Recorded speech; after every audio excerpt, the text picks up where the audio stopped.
And I wouldn't normally be one for these kind of discussions. It wouldn't take up a lot of my time in the class, but I can see how that would be very useful for ethical things in biology. Would you feel more comfortable now about entering into debates of, potentially kind of, thorny and difficult and sensitive topics now that come out of the genetics? Yeah, and we had an example where if this had been students, you might have had somebody in tears. Yeah. And you need to be aware that that's going to happen. So once you've practiced it once or twice, you would anticipate where this discussion is going. Yeah. Brilliant. What we did here this evening, the finishing off, was absolutely fabulous. Yeah.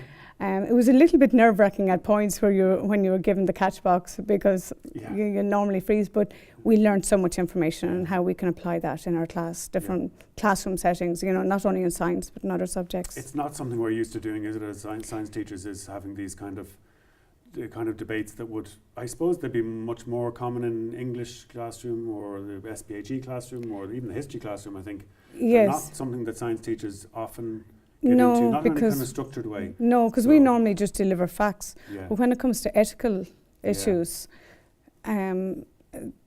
this kind of setup for students is absolutely fabulous, because it really engages everybody for a start, and it gets them thinking, and no question is silly, and they all get a chance to talk. Yeah. And once there's ground rules set out, and they listen to each other, and it motivates them to think.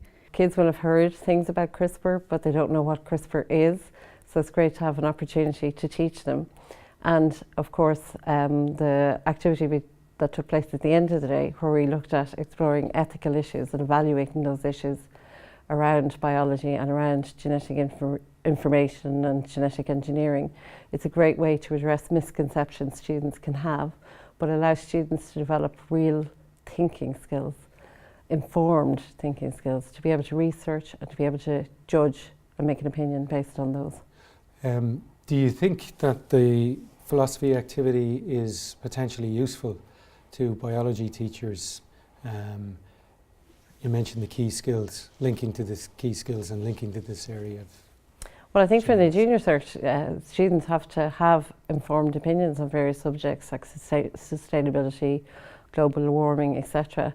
But we're not really teaching children unless we teach them how to engage in evaluating sources of information, arguments, to be able to debate and be global citizens at the end of the day.